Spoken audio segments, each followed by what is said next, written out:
Shibone Besami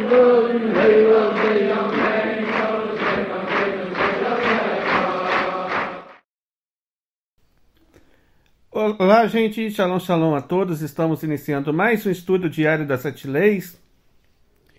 E hoje é dia 8 do mês de Heshvan do ano de 5.783, dia 3 de novembro do ano de 2022. Estamos então no começo de mais um estudo diário, hoje concernente esse dia. Nós estaremos aqui tratando dois assuntos principais. Na leitura do Guia Beninoa, nós estamos na segunda edição, na página 85, chegando agora no capítulo 14, no parágrafo 4º. Na mitzvah diária hoje, nós estamos na mitzvah diária de Jenim, ou seja, de estabelecer tribunais de justiça, na quarta ramificação, que é a proibição de um juiz aceitar presentes ou suborno dos litigiantes. É muito bom ter você aqui conosco. Que a Hashem possa dar um ótimo estudo para mim e para você também. Shalom, shalom.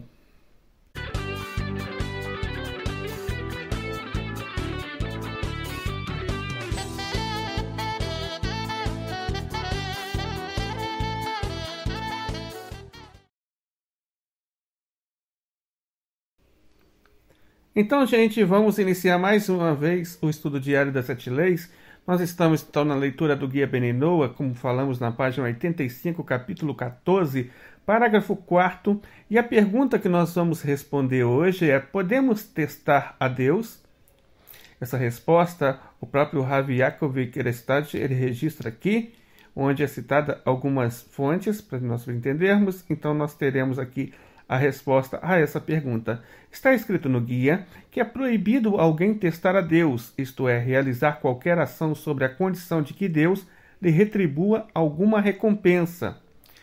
A única exceção a esta regra é o ato de doar dízimo para a caridade. Como está escrito: trazei o dízimo do tesouro da casa, testai-me nisto agora, diz o Eterno dos Exércitos, e vereis se não vos abrirei a janela dos céus e vos derramarei uma bênção. A Torá então promete que Deus vai retribuir qualquer pessoa que doe o dízimo para a caridade e inclusive incentiva de que a pessoa teste a Deus com isto. Registrado esse versículo está em Malaquias capítulo 3, versículo 10, e a fonte de hoje, Shulchan Aruch, Yoridea Aremá 247, 4. Então, daqui nós aprendemos o seguinte, que é uma proibição, primeiro, é uma proibição que um Benoa, assim como um judeu também, tente ou teste a Deus, ou prove a Deus, né? O que seria questão de testar a Deus? E quando esse teste se dá? Esse teste a Deus, que é proibido, ele se dá da seguinte forma: quando alguém faz alguma ação com a condição que ele está fazendo para poder ser recompensado, né? Então, isso, por exemplo, a pessoa dizer: olha, eu vou praticar isso, vou ver se Deus vai me dar mesmo. Eu vou praticar aquilo, vou ver se isso vai acontecer mesmo na minha vida. Eu vou praticar isso, vamos ver se realmente eu vou atrair essa bênção para a minha vida. Então, essa é a proibição. No entanto, isso vale para várias coisas da vida. E realmente para todas as outras coisas da vida. No entanto, existe só uma exceção. Por que essa é a exceção? Vamos entender. Porque o próprio Eterno, ele disse ao profeta Malachi, ou Malaquias, que é uma exceção. Então, diante disso, a única ressalva sobre não testar a Deus está naquele que pratica tzedakah. Aquele que dá caridade, e o critério para dar caridade é bom que se dê com um valor de 10%, conforme já falamos, o critério para caridade é 1/10 parte. Aquele então que dá caridade, ele pode testar a Deus. Inclusive, ele pode falar: estou dando porque sei que você é abençoado. Para a pessoa ser abençoada. Então, até ordena, fala assim: olha, teste-me nisso, me prove nisso. Se não vai acontecer isso com você. Então, daqui temos uma ressalva quanto à questão de testar a Deus unicamente para aquele que pratica a caridade, para aquele que pratica tzedakah.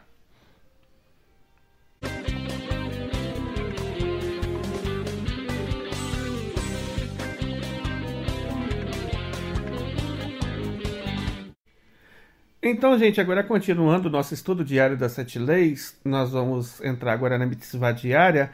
A mitzvah diária de hoje, nós estamos na 7ª lei. A 7ª lei de Noah é a lei de praticar justiça. E já falamos lá no comecinho que praticar justiça ela é dividida em 2 níveis principais.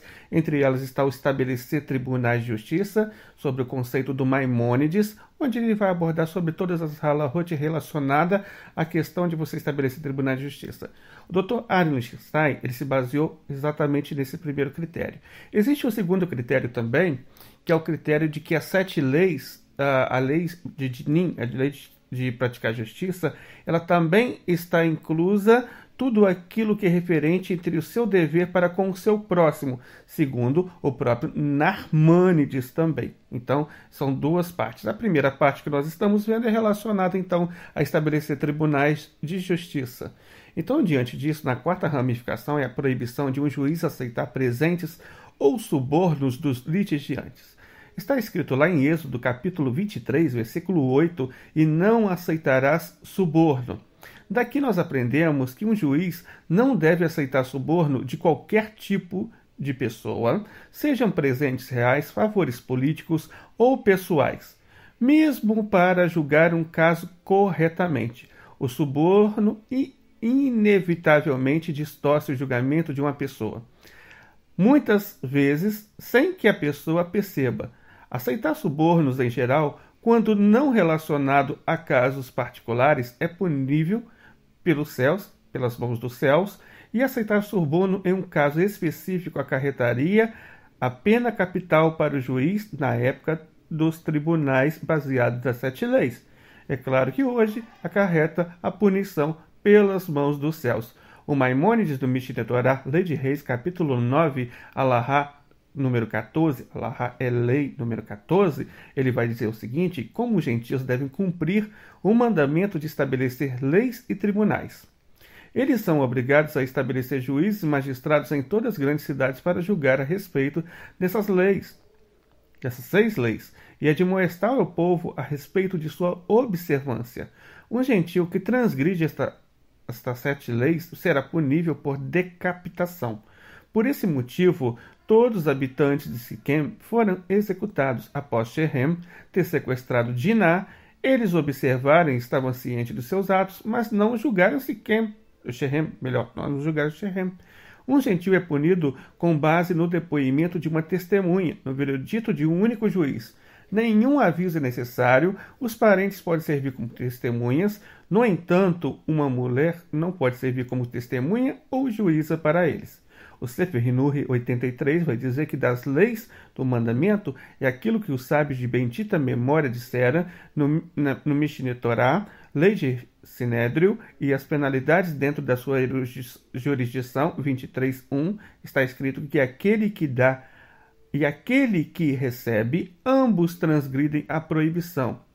Aquele que dá por causa de Levítico 19:14 diante do cego, e aquele que aceita está incluso na maldição de Deuteronômio 27:25, e que ele é obrigado a devolvê-lo, e que é proibido de um juiz aumentar sua estatura propositalmente a fim de pagar mais por seus escribas, e que é proibido aceitar suborno oral, mas se talvez os litigantes o honrem com palavras, ele deve se mostrar como se não prestasse atenção em nada às palavras. O princípio geral da coisa é que é proibido ao juiz aceitar qualquer benefício dos litigantes para seus julgamentos. Mas se o juiz é um artesão, os sábios permitiram que ele recebesse um salário enquanto estava envolvido no caso, por sua ociosidade em seu ofício. E é aí que se reconhece que é apenas um salário por ociosidade, mas não mais, e ele recebe igualmente de ambos. E o resto dos seus detalhes estão no Tratado de Sanhedrin. E desde a raiz dessa proibição, que foi proibido aceitar suborno, está mesmo para julgar um caso com veracidade, a fim de tirar essa má prática de entre nós, para que não saiamos daí para julgar falsamente com suborno. E é uma coisa clara, que não precisa entrar em muitos detalhes. Exemplos que nós podemos citar para um juiz concorrendo a um cargo judicial nunca aceitar contribuições de campanha, apoio político ou favores de pessoas poderosas. Para um juiz, nunca aceitar qualquer caso envolvendo um réu, um litigiante ou advogado que apoiou o juiz no passado com contribuições de campanha, oportunidade de falar, ajuda para a progressão de carreira, favores políticos, etc. Nem qualquer caso em que alguém que já tenha o apoio ou tenha apoiado esse juiz.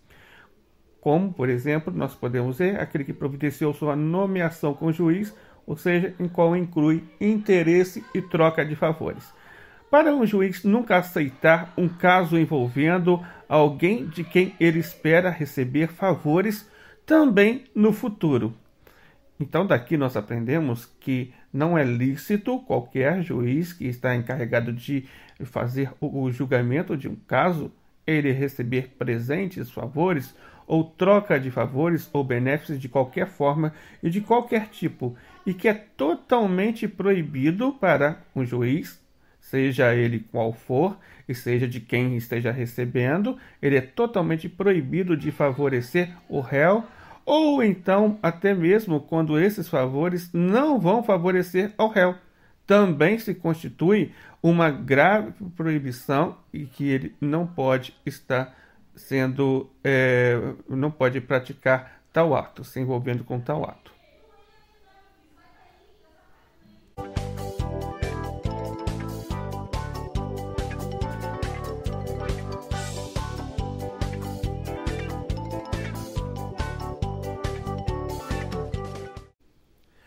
Então, gente, esse foi o estudo diário das 7 leis de hoje. Foi muito bom estar aqui com você.